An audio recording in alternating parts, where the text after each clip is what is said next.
Hello again, YouTube, and welcome back to Sakura Succubus. My name is MS-Punker1, and we shall continue here and see how our day will turn out after we, in the last video, encountered met with another girl. First we ran into Ayu after a failed work at her concert, and after that we went to a bar to drown our sorrows of probably getting fired, and there we ran into Marina, I think her name is. And then we followed her back to her place or whatever, and guess we had some fun. And now we are home and just woke up, so that's what happens. I sit up on my futon, the covers punching about my bare legs and reach out for the clock. I seized it then turned it off with a satisfying click. Now that my alarm clock has been silenced, I can finally hear myself think. But thank God for that. It says that God for that, but I think they mean to say thank.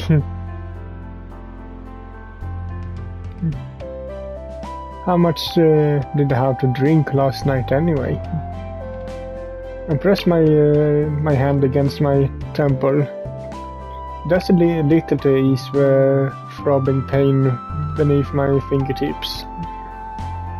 Speaking of last night, what happened? I can't remember. It's all a blur. I think I went to see the famous idol Ayu in a concert. I didn't see Ayu because I wanted to. Her music's not really my thing. I did it because I had to. It was a job. I brought along my expensive camera equipment, hoping to take a few high-quality pics of Ayu's performance, but oh god. I glance about my bedroom. My clothes are strewn across the floor. My shoulder bag alongside them. I can't remember the precise details of last night, but I do remember tripping and falling on my ass. It hurt my head and my back, and my bag made an alarming crunch as I fell on the sidewalk. My camera, did I really break it? I lunge across my room, dragging my futon with me, and claw my way to the bag. I open it up and praying for the best while expecting the worst. It's very much like my hazy recollections of last night to be nothing more than a nightmare, but damn it. The camera's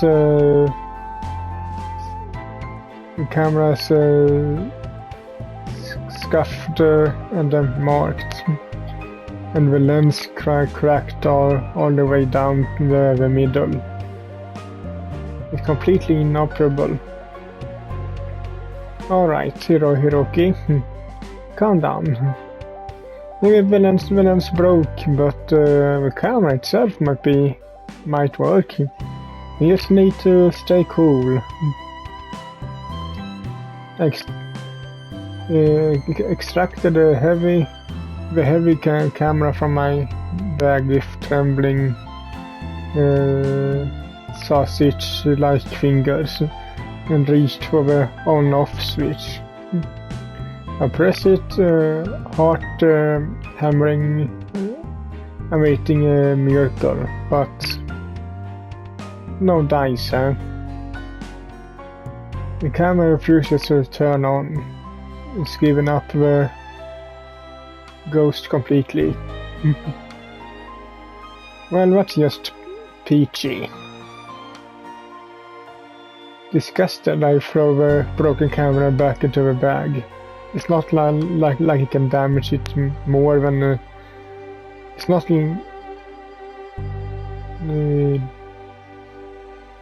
like I can damage it more than I have already.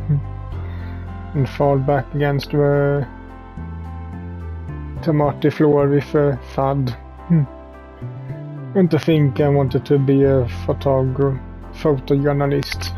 Now I'm nothing more than a liability. This morning isn't the most auspicious. I wish I could turn back time, sleep beneath my futon and fall asleep once more. Then I wouldn't have to contend with the looming fear of losing my job or this awful headache. At least today's a Sunday. I don't need to go into work until tomorrow. That should give me a bit of time to prepare for my inevitability of losing my job. That's a strange thought. What a strange thought. If today's a Sunday, why was my alarm clock on? I usually turn my alarm clock off during the weekends, when I don't have jobs to attend to, that is. I have to wake up pretty early to commute to work during the weekday. So on the weekends I like to wag out in my futon until midday. I didn't have my alarm clock on before I went to bed. But why? It past me then to torture present me or something? Want to? Do I have a secret sadistic streak or something? Well, given I'm the one who set the alarm clock, perhaps I'd be more correct to say masochistic. Then again, was I really the one who set my alarm? I didn't even get home anyway. I don't remember. After that failed gig, I went out drinking, and then I strained my brain struggling to remember. That's when it hits me, in a sudden burst of intense realization.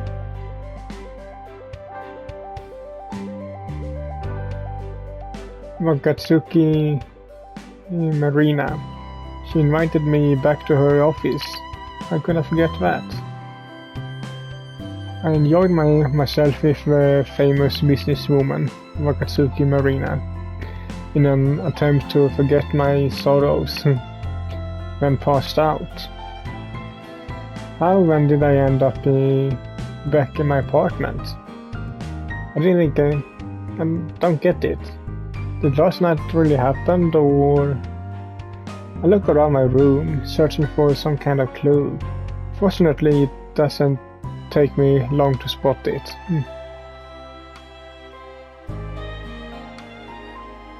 We're lying next to my alarm clock is an envelope. Is that from Marina? I open the envelope and slide out a pure white sheet of paper that reads thus. Dear Hiroki, thank you for drinking with me last night. I had a very good time. I hope our dalliness provided to be enjoyable for you too. After you passed out in my office, I asked my chauffeur to drive you back home.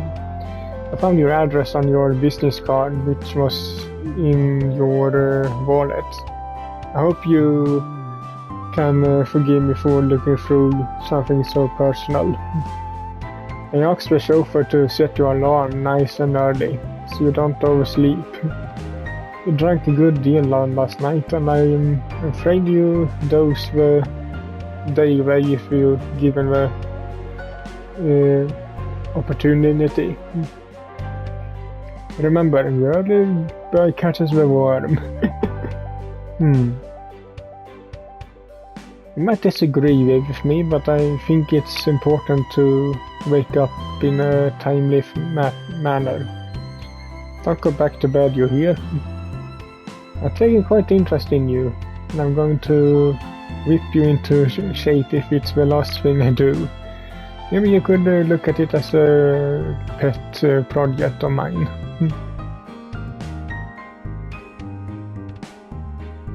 If you're worried about going into work tomorrow, don't be. I have connections and I do all I can to smooth things over with. I won't let your boss fire you. Well, that's nice of her. Well, what do you know? I guess I really did meet Wakatsuki Marina last night. It wasn't a weird fever dream after all. I'm not sure what Marina means by her PS though. Is she going to talk to my boss on my behalf? That'd be nice of her, but I'm not sure if even Wakatsuki Marina would be able to talk my boss over. He's a stubborn old goat. I should prepare for the worst, just to be sure. God, my head's throbbing so much, it's hard to think.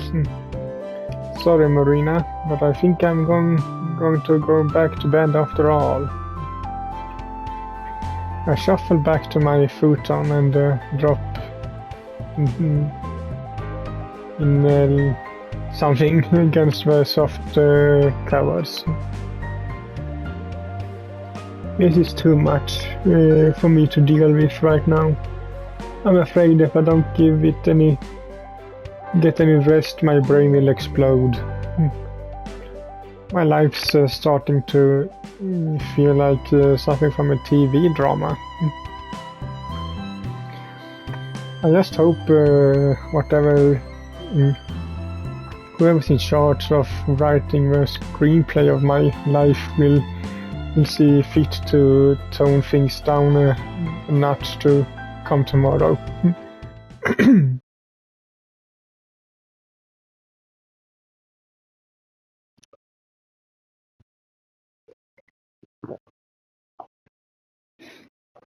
The next day, safe. I jump onto the train seconds before the automatic doors close in my haste. As I push a couple of businessmen wielding briefcases to the side and tut at me disappointingly. Sorry. I apologize to those men, head bowed as any good youngster should. It's important to remember one's manners after all, even on a day like this. It's a Monday morning and the weather is smeltingly hot. I woke a little after 6:30. Had a shower, ate a hurried breakfast, pulled on my clothes and headed off to the station.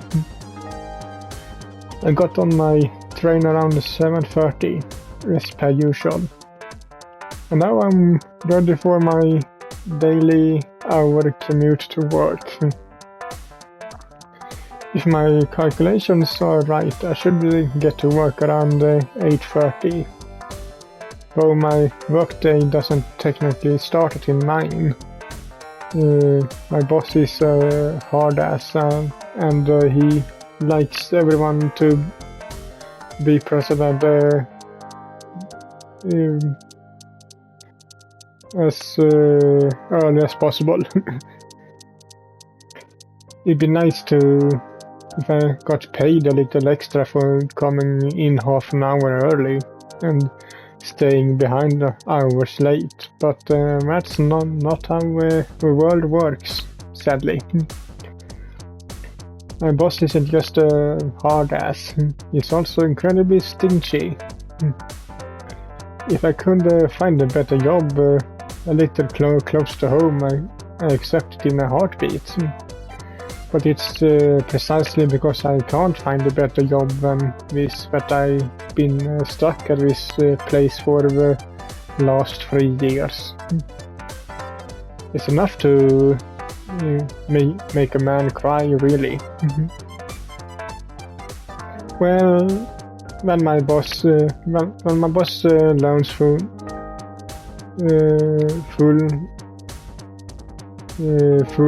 extent of my failures over the last weekend, I might not have to worry about this commute much longer.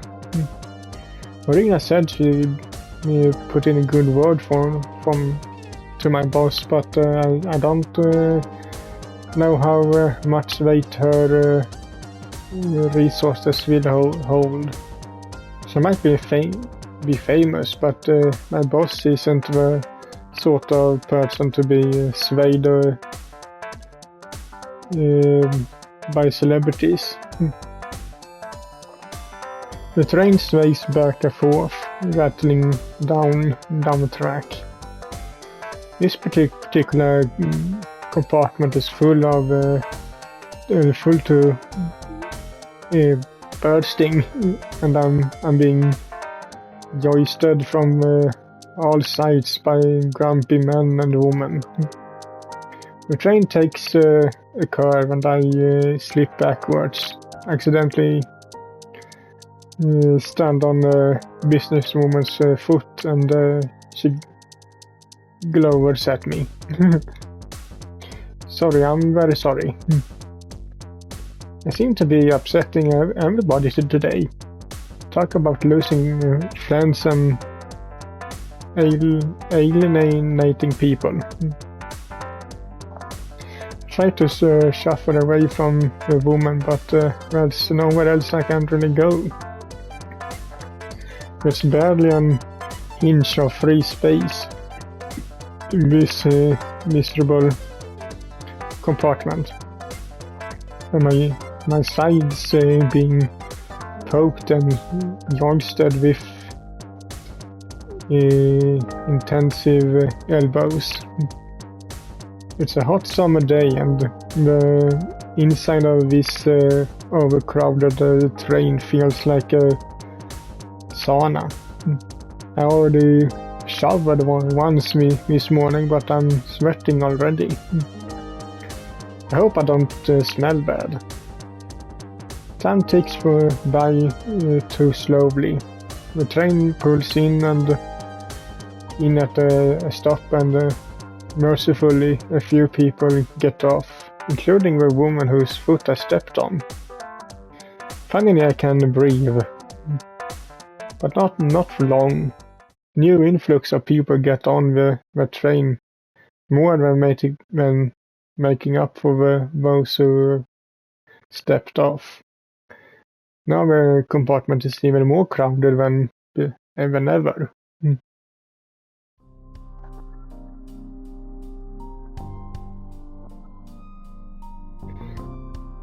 I'm hammered in by the doors.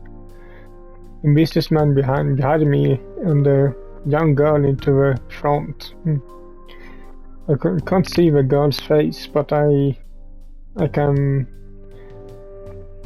But if I had to wager, I guess her age put her in her early 20s. She isn't wearing a school uniform, which rules out the possibility that she's a high school student. Maybe she's attending a local university. Her hair is dyed crazy shade of blue, and she wearing a pink jacket, coupled with a pair of very, very short shorts.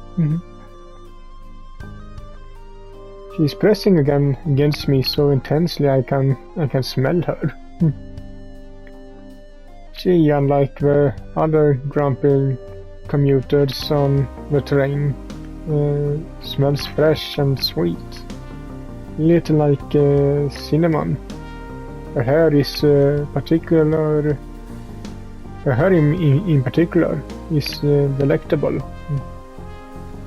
Now I'm aware of how good this mystery girl smells. I'm more anxious than ever about what I might smell of. Silly thought it is. I like to make good impression on her. I can't see her face, but I'm sure she's cute. Only cute girl would wear shorts in as daringly as hers. I imagine the girl in my head, as I often do during my commute to work. I mean, it's not like there's anything else I can do. I fashioned her with a pair of large eyes, figured with long lashes and button nose. She have pursed lips, pink like cherry blossoms, and two sweetly blushing cheeks, and a nice body. I don't even need to wonder what her body's like, because I can feel it pressed against me. It's possible that this could be an honest mistake on a girl's part, but now she's moaning. I want to escape before things escalate any further, but that's impossible. The train's too busy. The girl has me trapped, and she must know it. How am I gonna wiggle out of this one? Hey, I draw closer to the girl. A risky move, I know. And bring my lips to her ear. You might not be aware of this, but I swallow.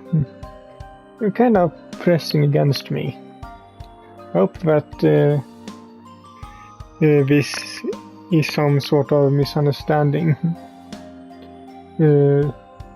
If a bit of luck, the girl will squeak in alarm and back away, the face burning. I like to resolve this problem peacefully without disturbing the people around us, but the girl replies swiftly, with nary a trace of embarrassment in her tone. What do you mean, you know? You do? Then why don't you stop? This might be fun for you, making me squirm, but this is a real problem for me.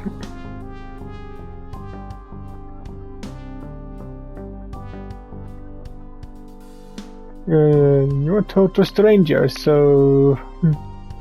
And plus, not really the place. It's not a question of whether you like it or not. You're a total stranger. You shouldn't be doing something like this, particularly not in public. You would bother everyone.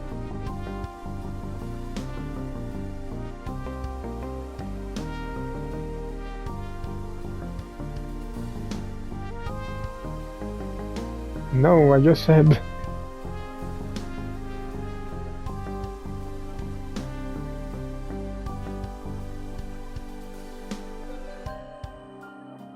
Crap. I was afraid she noticed that. Well, I guess it was hard for her not to, given how close my body is pressed against hers. Is there really nowhere out of this? Is this girl going to railroad me onto this path of dignity, no matter what I do or say?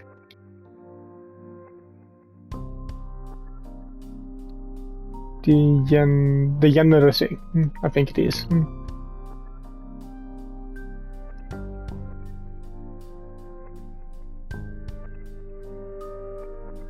Oh, she knows me.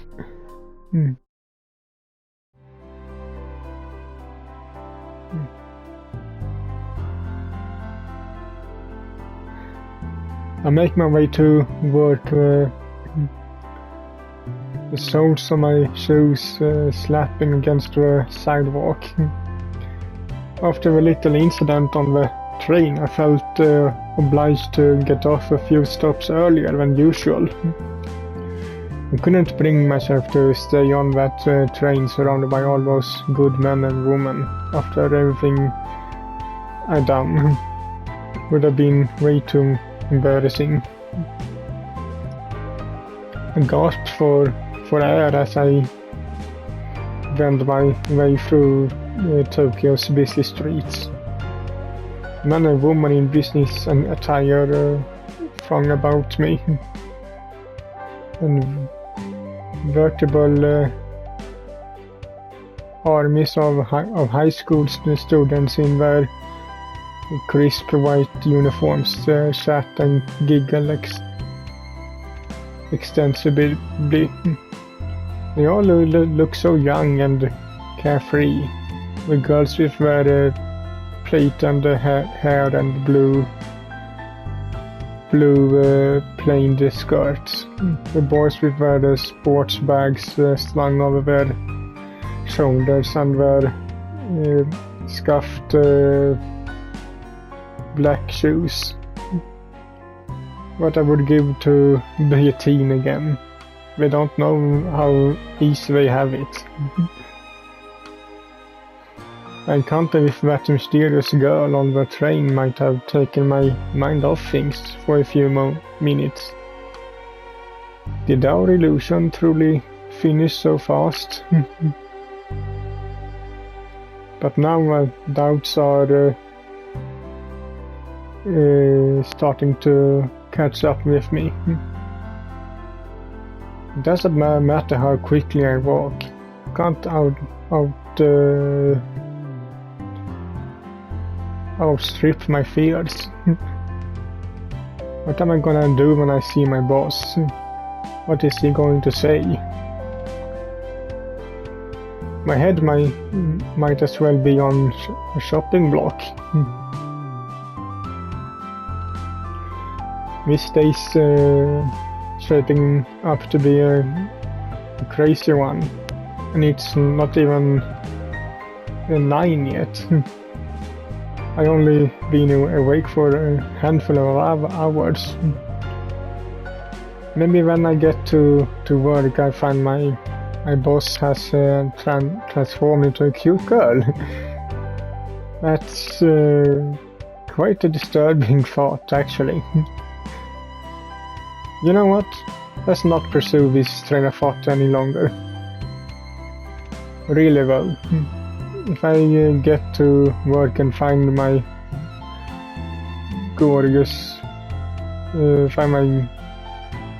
gloriously ill-tempered boss has transformed into a cute girl overnight, I wouldn't even be surprised.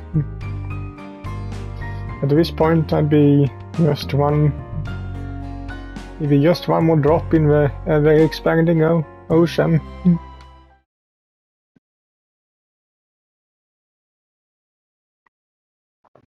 But to my relief, though not necessarily surprise.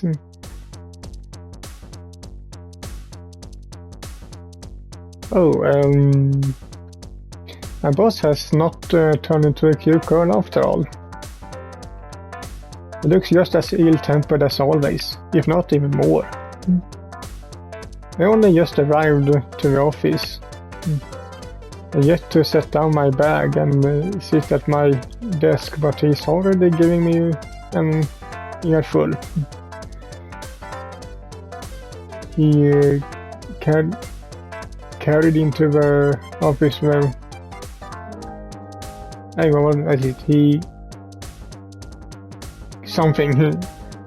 into the office the moment he heard me open the door.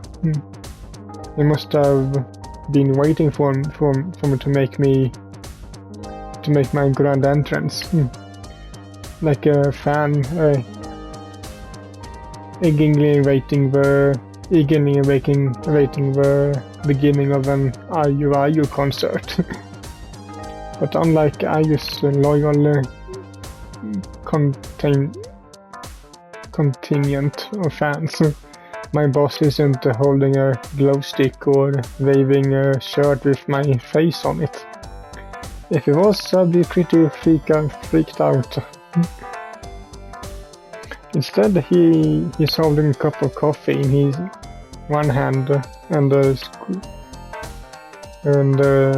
scroll open his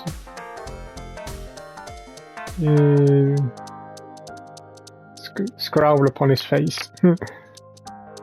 Judging by his expression and the way he's shaking, he spilled that coffee if he's not careful. He's preparing himself for the mother of all rants. I'm so busted.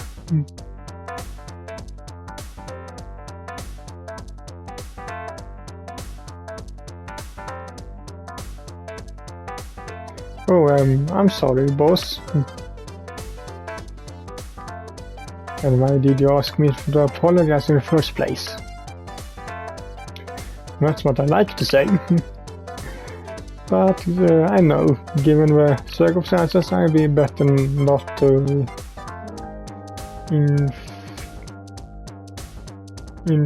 make him angry even more. My boss has never hit anybody before, though secretly I think he quite like to. But the steaming cup of coffee in his hands is quite concerning. It would be very, very easy for him to accidentally slip in his rage and pour it all down my front.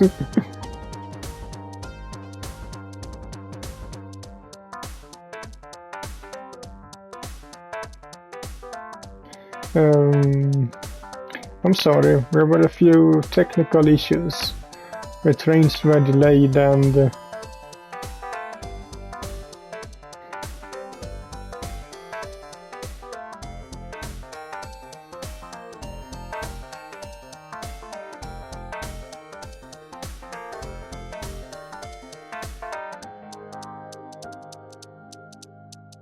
was too late for that. The train broke down. I got on it in time, but the boss slams his cup of coffee down on my desk. A few brown droplets of scalding drink fly over the rim of the cup and spatter on a stack of documents. I guess I'm gonna have to clean that up later. That is, if this desk still is mine by the end of the morning. The more my boss rants and ravers, the more unlikely that's beginning to look. A few of my work colleagues have been alerted by the noise because they're peeking at us curiously. One of my workmates gives me a sympathetic smile, while another looks coldly amused by my plight. I guess it's alright for them. Lucky so-and-sos.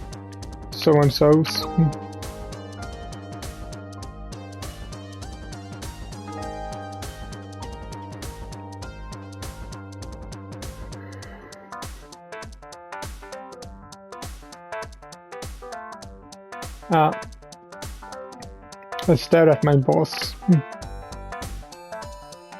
He could have deduced a failure of taking any pics of IU given my failure to upload them to the cloud over the weekend, but what does he know about the camera? I haven't told him about that yet. I was saving that bit of news to last. I thought that'd be a nice way to cap off this awful morning. The cherry on the top of a shit Sunday, if you please. Somebody must have told him about the camera already. But who? Was it Marina? Did she really call my boss up and beg for his pardon? If so, I commend her efforts, but my boss doesn't look all moved by her pleas. His face is getting redder by the second. I'm afraid he's going to explode like an overinflated water balloon.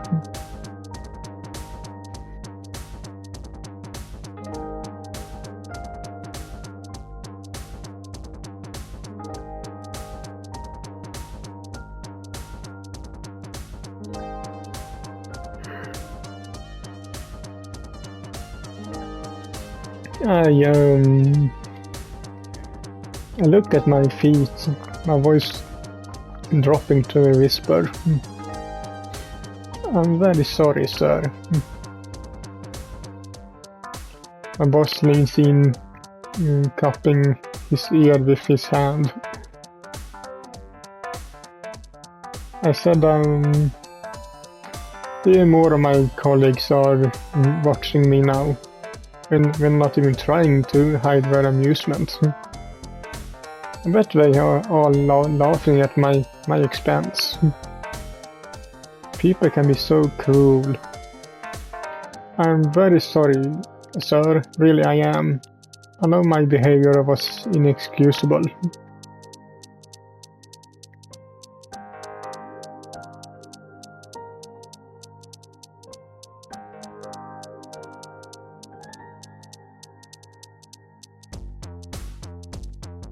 Yes, boss, you're right. I have my desk cleaned out right away and... wait, what?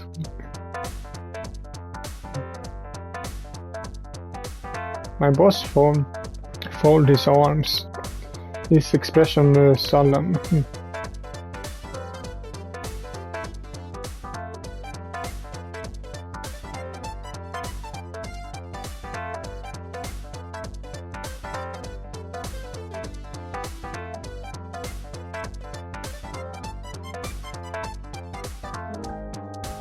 My boss shouts at shoots a pointed glance at a few of my other co-workers who still listening in to my supposed dressing down. Now that they realized I've most of the drama has passed, they seem to have lost interest. A couple of them blush. Sultedly. It's not I can't read, sorry. As they return to their work, while a few others pout and click their tongue. Do they want me to be out of a job? This office is full of vultures.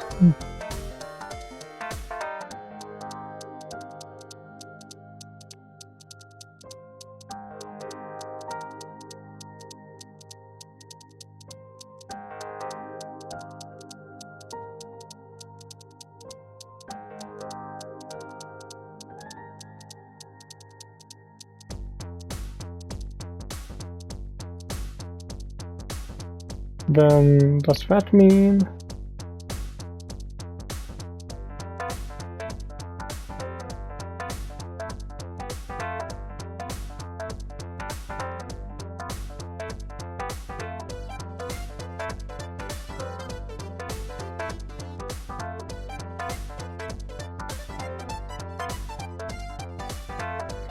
oh, sir. Yes, sir. Thank you very much. I bow deeply to my boss, cringing at my super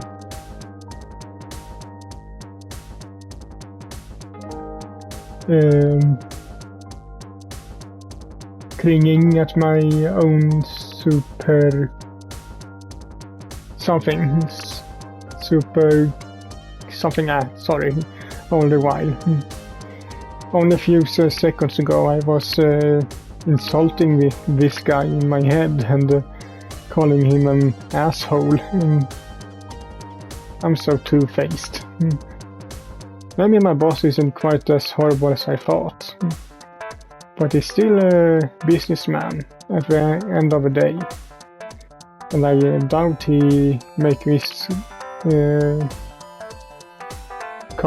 call if he didn't have an ulterior motives. Now I'm curious. What's going to happen about the camera? Will the cost of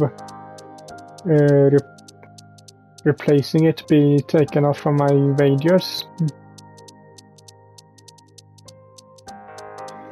The boss massages his quivering chin in thought.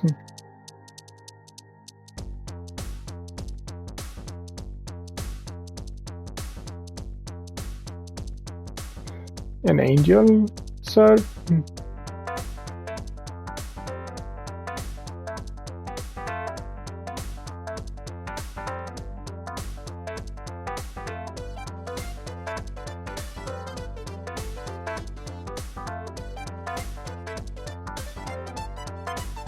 My boss shakes his head,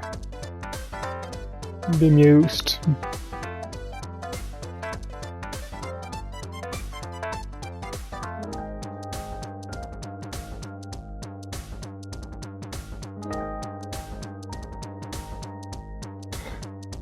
So Marina really did call my boss.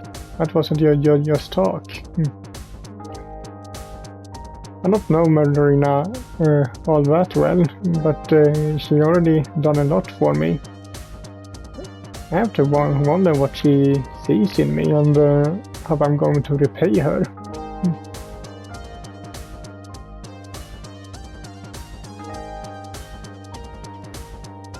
Oh no, I've only known her a day. My boss snorts.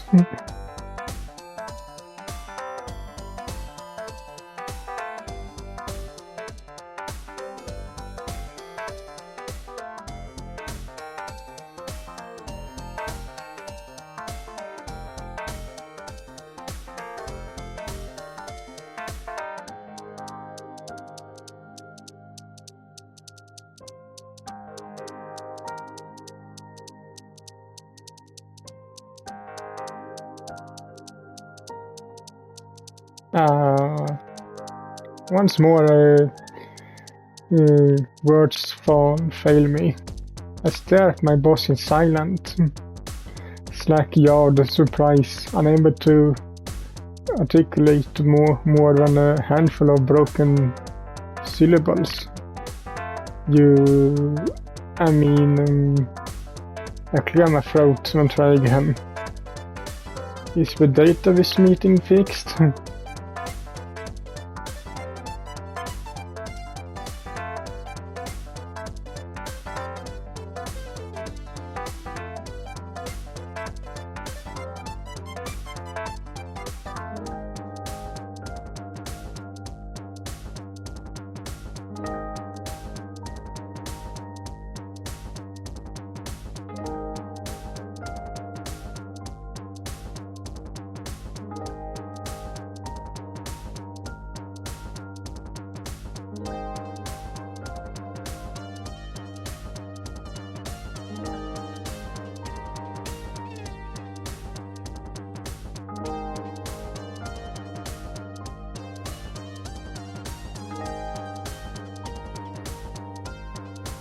Yes, sir, of course. I bow and scrape to my boss anew, amazed by the wealth of possibilities that landed on my lap. I'm going to see Ayu again this weekend, on a private beach in Okinawa, no less. As a mere member of Poloi? I don't know what that is, sorry. I've never been to a private beach before. I'm starting to feel like a celeb myself. Marina really has come through for me. Not only did she pay for the camera I smashed, but she managed to fix up a meeting between Ayu and I.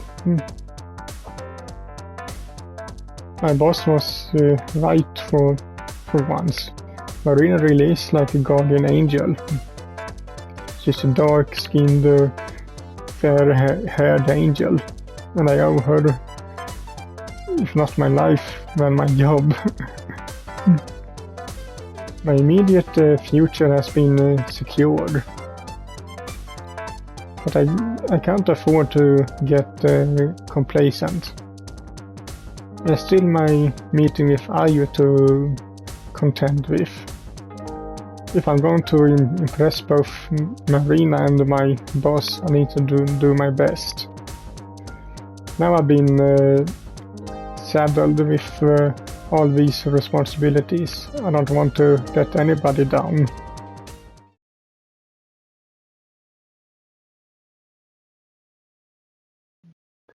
The rest of the day goes by in a blur.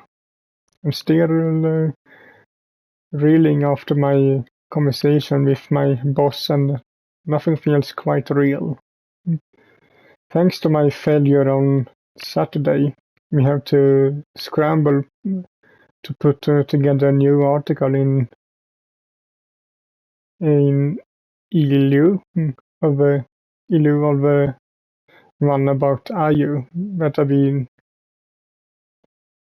we suspended until next week.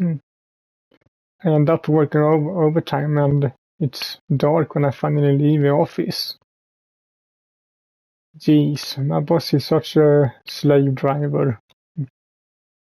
I think he'd be a bit more considerate given my connection with something.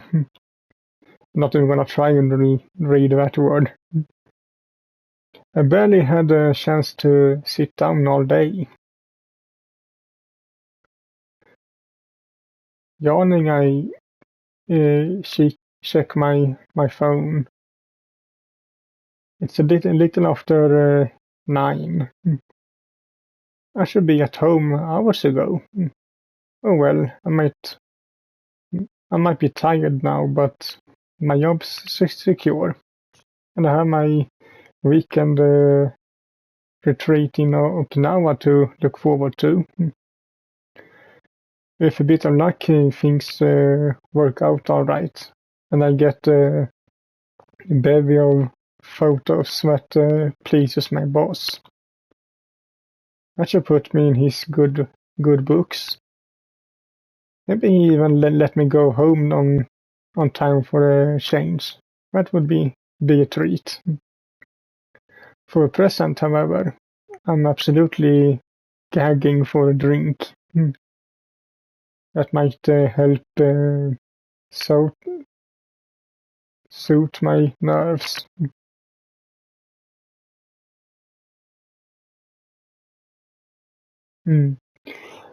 But I actually think that will be it for this video. So hope you liked it, and if you did, so leave a like to it as usual, and I will see you all in the next one. Bye.